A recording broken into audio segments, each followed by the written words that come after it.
જય હિન્દ વિદ્યાર્થી મિત્રો, આજે વાત કરીએ રામસર સાઇટ વિશે. ઈરાનના રામસર નામના શહેરમાં 1971માં એક સંમેલનનું આયોજન થયું. જે સંમેલનમાં આદ્રભૂમિ એટલે કે વેટલેન્ડનું સંરક્ષણ કરવા માટે આદ્રભૂમિને રામસર સાઇટ જાહેર કરવી એવું નક્કી કરવામાં આવ્યું. 2 ફેબ્રુઆરી 1975ના રોજ સહી થઈ હોવાથી 2 ફેબ્રુઆરીને વિશ્વ આદ્રભૂમિ દિવસ તરીકે ઉજવવામાં આવે છે. આનો અમલ થયો 1975માં. ભારત આ સંમેલનમાં 1982માં જોડાણું. ભારતની પ્રથમ રામસર સાઇટ પૂછાય તો એ ચિલ્કા સરોવર ઓડિશામાં છે.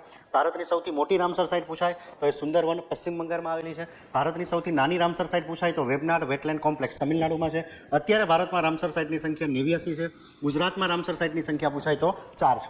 ગુજરાતની સૌથી પહેલી રામસર સાઇટ નર સરોવર 2012માં જાહેર થઈ અમદાવાદમાં. વઢવાણા વેટલેન્ડ 2021માં વડોદરાના ડભોઈ ખાતે. થોર તળાવ 2021માં મહેસાણાના કડી ખાતે. ખીજડીયા પક્ષી અભયારણ્ય 2022માં જામનગર ખાતે. ગુજરાતની સૌથી મોટી પૂછાય તો નર સરોવર છે. ગુજરાતની સૌથી નાની પૂછાય તો ખીજડીયા પક્ષી અભયારણ્ય છે. ભારતમાં સૌથી વધારે રામસર સાઇટ કયા રાજ્યમાં છે તો તમિલનાડુમાં 20 છે. વિશ્વમાં સૌથી વધારે રામસર સાઇટ કઈ જગ્યાએ છે તો કે યુકેમાં છે. જો તમને આવું જ કન્ટેન્ટ પસંદ આવતું હોય તો અત્યારે જ આ રીલ્સને લાઇક કરો અને તમારા મિત્રો જોડે શેર કરો. જય હિન્દ, જય ભારત.